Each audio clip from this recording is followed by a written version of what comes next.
ya nos aproximamos a la Biblia, a lo que la palabra de Dios, nos encontramos en el mundo de la fe, porque sin fe no hay cómo.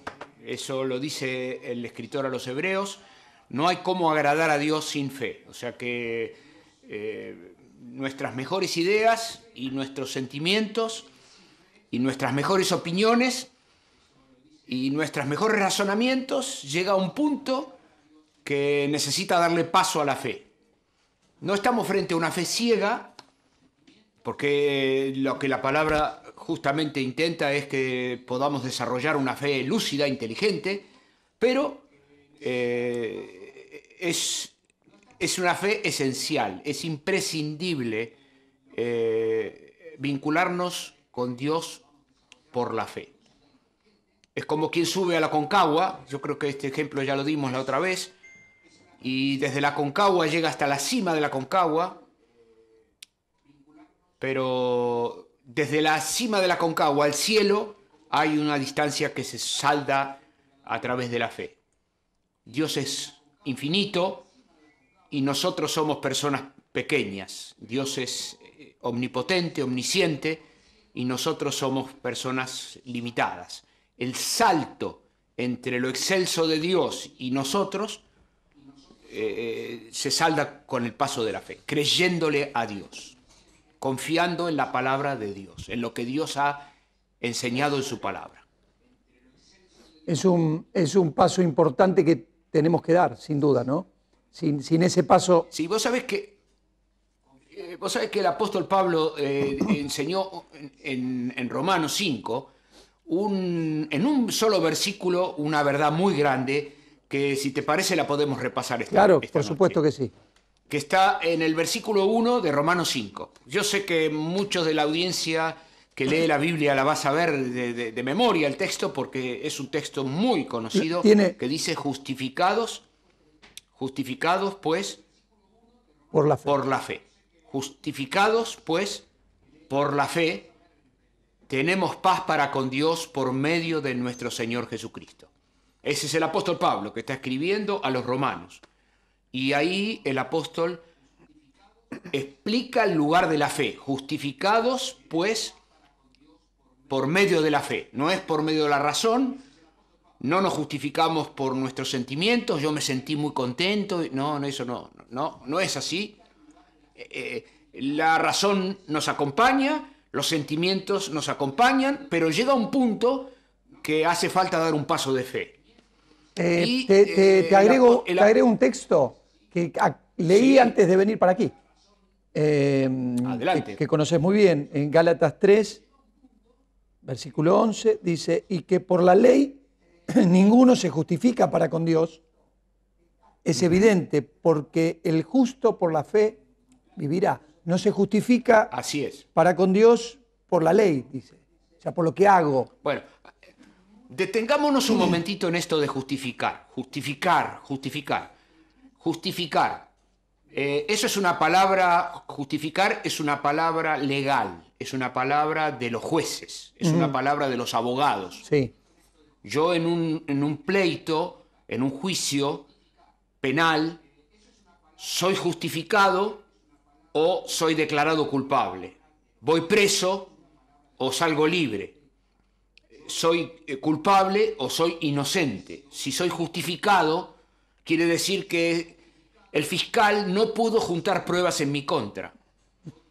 O los testigos que participaron del juicio no lograron dar certeza como para que el juez falle en mi contra. A consecuencia de eso, yo resulté absuelto, fui justificado, no culpable.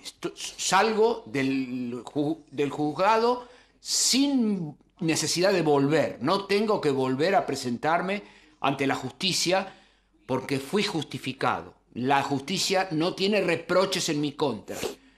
La ley no me persigue. Se acabó, se saldó la situación. El apóstol Pablo a los romanos dice justificados y nos ubica como que cada uno de nosotros estuviésemos delante de un tribunal y por juez Dios.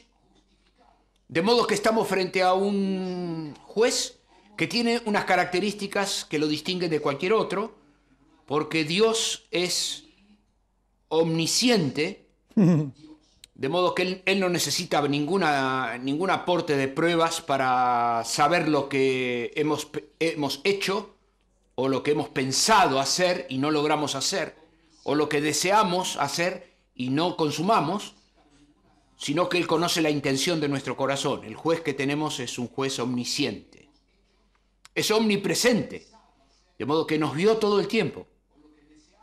Cuando nosotros pensábamos que nadie nos veía, Dios estaba ahí, porque Dios es omnipresente, en este momento es omnipresente, ahora. Y Dios es omnipotente, de modo que estamos frente a un juez que puede aplicar una condena y puede hacerla cumplir. Que si el juez nos encuentra faltos delante de la ley, puede condenarnos y puede hacer cumplir la condena que merecen nuestros hechos. De modo que estamos frente a un juez. La palabra dice que es cosa seria estar delante del Dios vivo, del Dios vivo como juez. Y esto es lo que el apóstol Pablo trae cuando en Romanos 5 dice justificados pues por la fe. ¿Por qué? Porque el juicio avanza y el juez tiene efectivamente evidencias, y ahora voy a hablar de mí, tiene evidencias en mi contra. El juez ha reunido pruebas en mi contra. Y la paga del pecado es la muerte. De modo que a mí me cabe una condena, la única condena que puede elegir un juez justo, que es que si la ley dice que la paga del pecado es la muerte, pues yo he sido encontrado en pensamientos, en hechos, en intenciones que me inclinan, me condenan, yo voy a ser condenado, no tengo otra salida. La palabra del apóstol Pablo dice, justificados pues por la fe. ¿Por qué? Porque ocurre que en el escenario del juicio, donde cada persona delante de Dios resultaría condenada, aparece la persona del Señor Jesús, que se presenta delante del juez y intercede por cada uno de nosotros.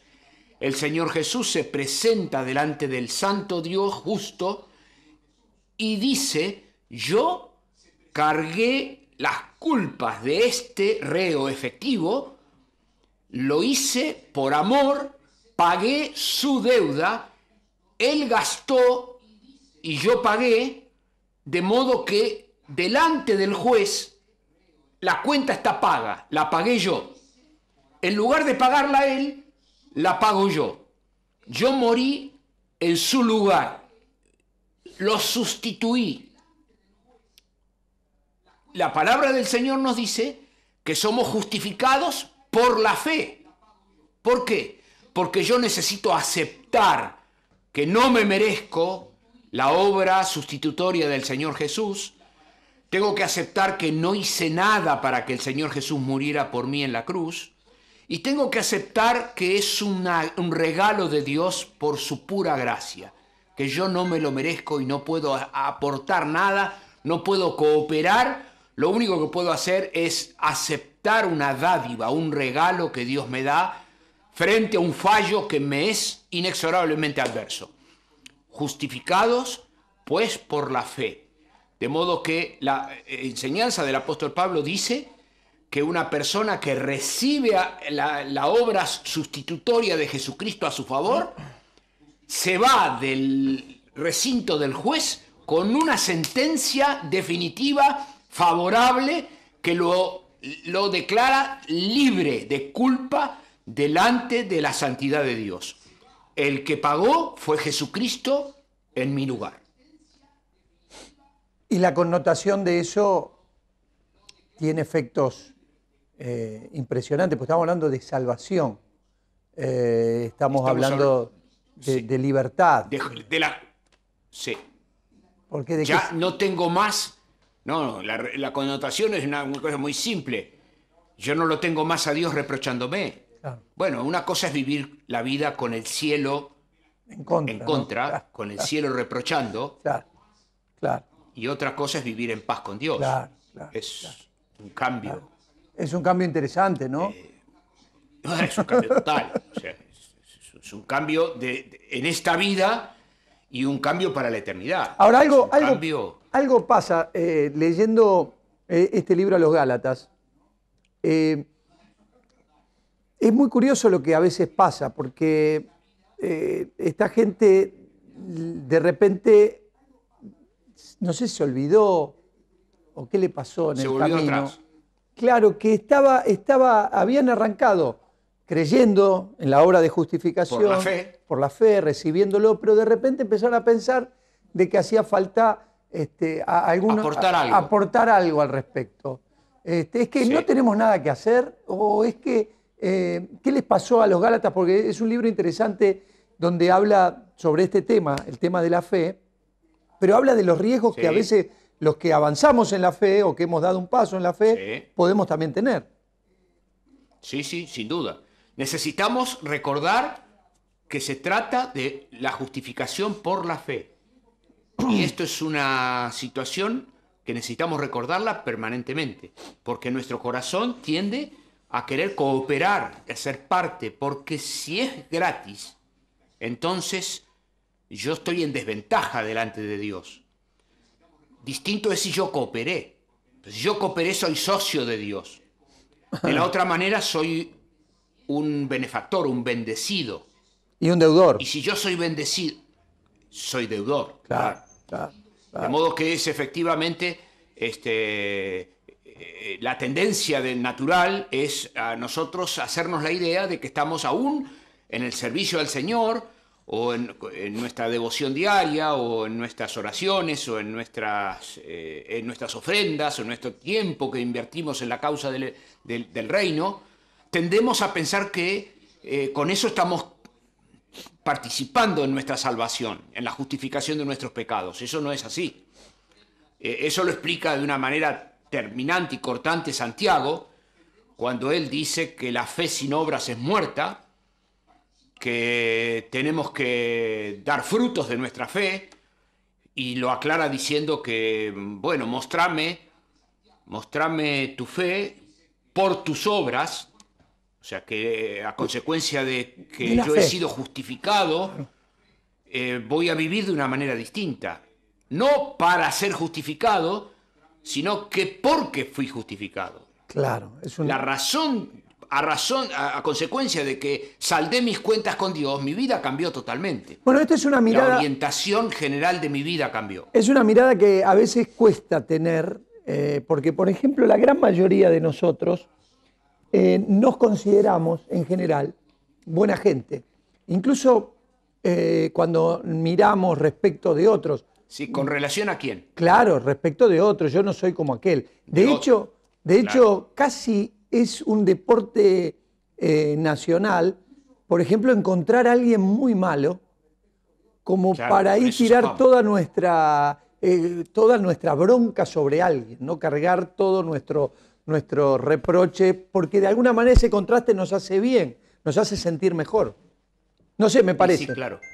Pero justamente de ahí viene la centralidad y la radicalidad del versículo que acabamos de citar, porque la justificación por la fe es delante de la justicia de Dios, es Dios el juez.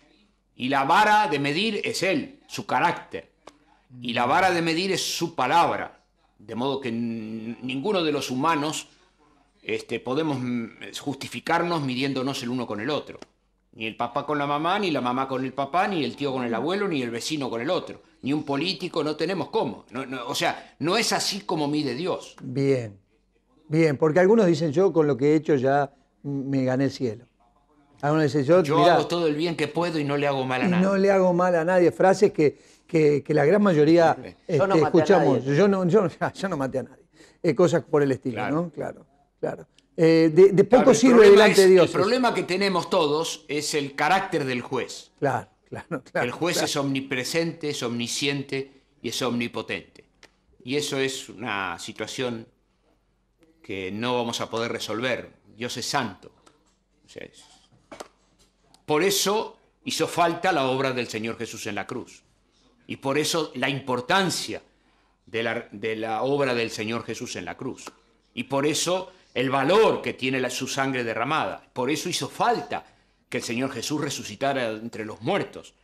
El mensaje de la palabra es una excelentísima noticia para gente que está en el juzgado, siendo condenado eternamente. Que ese es otro pequeño detalle que nos hace muy bien recordar. Ajá. Que la paga del pecado es la muerte, Claro. mas la dádiva de Dios es vida eterna en Cristo Jesús, Señor nuestro. El libro de los Hebreos, que habla tan lindo y tan fuerte sobre la fe, levanta esa bandera de una manera extraordinaria, también nos muestra algún aspecto que no sé si te parece mencionar, porque comenzamos con fe, pero tenemos que seguir con fe, porque hay aspectos en nuestra historia que evidentemente estamos desafiados a alcanzar. En ese repaso de los héroes de la fe, encontramos gente que hizo cosas extraordinarias o que superó dificultades realmente impresionantes, que puso en fuga ejércitos, dice cosas por el estilo. Y digo, también es un elemento de salvación, pero también es un elemento en el caminar, porque evidentemente en nuestro desarrollo la fe juega un papel de conquista, de alcanzar objetivos que Dios quiere que tengamos. Tal cual. O sea, cuando se produce un nacimiento de un niño, de un bebé, se produce un hecho extraordinario, inexplicable para los humanos. Es sorprendente. Nació Carlitos, nació un niño. Pero ese niño necesita crecer y ese niño va a tener desafíos en la vida. Y va a tener desafíos hasta que se acaben sus días. Es comparable vis a vis con la vida cristiana. Hay un momento de un nacer a la vida con Dios, de entrar en paz con Dios, justificado, es el comienzo, y luego viene el día tras día, un día a la vez. El Señor Jesús nos enseñó a orar: el pan nuestro de cada día danos hoy. Esperá que estás diciendo algo interesante, que a mí me ha ayudado mucho escuchártelo, Raúl. Estás diciendo algo que a mí particularmente me ha ayudado mucho, la idea de qué espera Dios de nosotros respecto de los desafíos. Y vos estás hablando de no se nos permite más que esto, un día a la vez. Un día a la vez. No tenemos más que un día a la vez. Vos fijate que el Señor Jesús en la oración que nos enseña a orar, dice: ustedes cuando oren, oren así. Padre nuestro que estás en el cielo, santificado sea tu nombre, venga a nosotros tu reino, hágase tu voluntad, como en el cielo, así también en la tierra. 3 introducciones, y luego: el pan nuestro de cada día, danos hoy. Perdona nuestras deudas y no nos dejes caer en tentación, y después viene: porque tuyo es el reino, el poder y la gloria. Es la oración del Señor Jesús. Pero cuando habla de la cotidianeidad de la vida, es el pan de hoy. El maná en el desierto era del día. Era del día. No podía día. guardar maná para mañana. No podía guardar para mañana. Es por la fe. El justo vivirá por la fe. Es el texto que vos trajiste de Gálatas. Y yo puedo hablar con el Señor acerca del día de hoy, que es la diferencia entre preocuparme y ocuparme. Ajá. Las Escrituras nos convidan a todos a ocuparnos. Y por nada estés afanoso si no sean conocidas tus peticiones. O sea, todo lo que es preocuparme, ocuparme antes de algo que va a venir más adelante, es preocuparme. Me ocupo hoy de algo que va a venir después. Eso no, el caminante al cielo necesita disciplinar su mente y traerla al día de hoy. Y vivir un día a la vez. En el día malo y en el día bueno. En el día más o menos, en el día que tiene todo tamizado, es un momento tras momento. Un momento tras momento es el desafío de la vida cristiana. Porque hay muchos días que nos gana las preocupaciones, las ansiedades, el apoyar la cabeza en la almohada y decir: ¿cómo voy a hacer? ¿Qué va a pasar con mi familia? ¿Qué va a pasar con mi hijo? ¿Cómo pago esta Nada, cuenta? nada. ¿Qué va a pasar O con sea, mi salud? o sea, todos tenemos eso. O sea, a quien estemos, frente a quien estemos que trae esa situación, bueno, le llegó la hora de la fe. Ahí tenés una aplicación práctica, clarita, del asunto de la fe que estamos conversando. Ahora es una fe, ya no se trata de una fe inicial, sino que se trata de la experiencia de la fe. Yo tengo que confiarme en el Señor, como para hacer la plancha en Dios. Todos los días, un día a la vez. Y la llamada de la palabra es a dar gracias en todo, lo cual me está invitando a mirar para atrás y dar gracias en lo que ha pasado en el día y ser agradecido por lo que Dios ha hecho. Y el salmista decía, yo bendigo a Dios cada mañana por su misericordia y por su fidelidad cada noche. O sea que está ahí un día a la vez. Es por la mañana, anunciar por la mañana su misericordia. O sea, arranca el día y arranco pensando y afirmando Dios me da un día. mi corazón y mi Claro. vida en las promesas que el Señor ha hecho para su pueblo. La bendición que descansa sobre mi vida. Yo estoy en paz para con Dios por medio del Señor Jesucristo. Y cuando termina el día, ¿qué tengo que hacer? Y tengo que mirar para atrás y alegrarme en la justicia de Dios que ha cumplido con sus promesas momento tras momento durante el día. Estás dando una clave, pero mirá, yo creo que mucha gente que nos está mirando, que suele preocuparse mucho, como yo a veces, sobre las cosas que tenés que enfrentar, sobre los desafíos a veces hay amenazas, ¿viste? Que a veces hay cosas que Sí. te dicen, oh, mirá lo que te va a pasar ahora, Sí, sí. mirá lo que se te viene. Y el escenario está muy cambiante por su parte. Sí, sí. Y esto de aprender, es aprender a vivir con Dios, ¿eh? Es aprender a vivir. Sí. Es aprender a Sí. vivir. Ser un discípulo del Señor Jesús es aprender a vivir. Claro, El Señor dijo así, el que me sigue no anda en tinieblas. ¿Y cómo lo hago? ¿Cómo hago para seguirlo al Señor? Un día a la vez. Un día a la vez. Yo he acompañado familias enteras en situaciones de mucho gozo, mucha expansión. Cuando una familia está viviendo un día de expansión material, o expansión social, o expansión política, o expansión de cualquier tipo, un momento de expansión. Y el mejor consejo que le podemos dar a una familia que está tocando el cielo con las manos, es decirle, mira, un día a la vez, un día a la vez. Vení al día de hoy a dar gracias por este día, un día a la vez. Eso quiere decir, le estás ayudando a decir, mira, esta expansión no la proyectes como que esto va a ser así durante el resto de tus días, porque la vida tiene sus vueltas, sus recodos. La misma receta se puede aplicar a los 5 minutos con una persona que está en un momento malo y está enfrentando un día malo. ¿Y qué hace la persona que enfrenta un día malo? Un día a la vez. Un día a la vez. Confiando en la promesa del Señor que Él va a estar con nosotros todos los días hasta el fin del mundo. No te dejaré, no te desampararé. Esa es la promesa que el Señor nos ha hecho, es nuestro capital.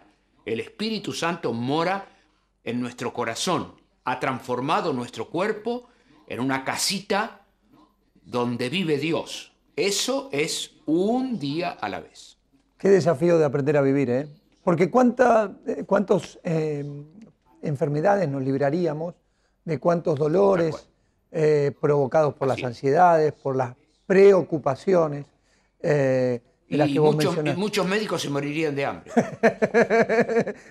Claro, sí, sinceramente, porque gran parte de la problemática del ser humano está ahí, está en esto que estás mencionando, sin lugar a dudas.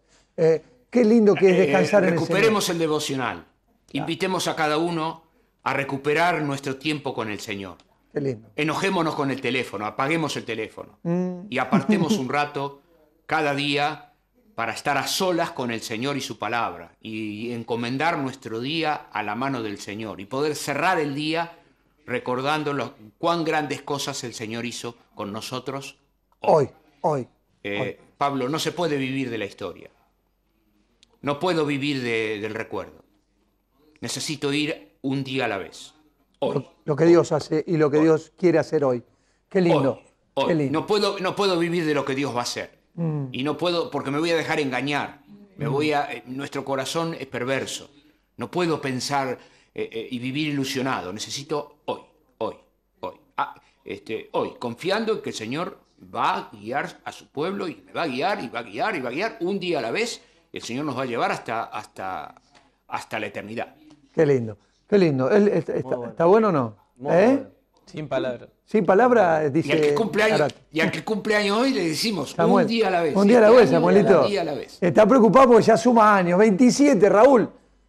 Es un pichón todavía. ¿Cómo? 27. ¿Está preocupado? Y él está preocupado, dice que tiene mucho. Hay que ayudarle a que camine un día a la vez. Se olvida de cuántos años cumple. Claro. Ya deja de tener tanta importancia. Tal cual. Totalmente. Yo tenía una pregunta, Raúl, para tal vez la próxima semana. Dale. Estoy leyendo el libro de Éxodo 3 y quería hacer esta pregunta y preguntarle también a los amigos, que sé que hay muchos cristianos curiosos. ¿Cuál es el nombre de Dios? ¿Tiene nombre acaso Él? En Éxodo dice que Él se llama o se hace nombrar Yo Soy. Pero cuando uno después va al Nuevo Testamento, en el libro de Juan, Jesús empieza a decir: yo soy el pan de vida, yo soy la resurrección de vida. El yo soy. Yo soy, yo soy, yo soy, yo soy la luz del mundo. Yo soy. Quería tal vez poder charlar la próxima, no sé si Pablo. No, pero yo no tengo nada que permitir. Te doy una pequeña devolución ahora. La Sagrada Escritura nos enseña a todos que estamos frente a una persona eterna que es Padre, Hijo y Espíritu Santo, y nos enseña a todos a ubicarnos, a que no estamos frente a Carlito, ni a José Luis, ni a Doña Teresa. No, estamos frente a la eternidad. Y una forma que la palabra tiene para ayudarte a vos y ayudarme a mí a ubicarnos en los tamaños, en las dimensiones y en las distancias y en las diferencias, es que Dios es infinito y tiene muchos nombres. La Biblia le da a Dios muchos nombres. O sea, del mismo modo, el Señor Jesús tiene muchos nombres y aún el Espíritu Santo está mencionado como el Espíritu de la verdad, el Espíritu o sea, hay una variada cantidad de nombres que apuntan a la persona de Dios, con el propósito de ayudarnos a los estudiantes, a los lectores, a darnos cuenta que un nombre solo no alcanza. No lo abarca, no hay cómo abarcarlo. No hay cómo abarcarlo. El nombre que Dios le dio a Moisés para ir frente al faraón es efectivamente el Yo Soy. Yo soy. Ahí vamos. Que es uno de los nombres que aparecen en la Sagrada Escritura. Y de paso tendrías una excelente tarea de empezar a recopilar en un cuaderno cuando te encuentres en las profecías, en los Salmos y en Job, y te encuentres en nombres que Dios, o sea, con los cuales los profetas le llamaron a Dios, o con los cuales Dios se llamó delante de los profetas. El caso de Josué, del pueblo de Israel, que hacía un altar en un lugar y les ponía un nombre, porque acá Dios hizo tal cosa y acá Dios hizo tal otra, y entonces hay nombres de Dios, hay muy variados.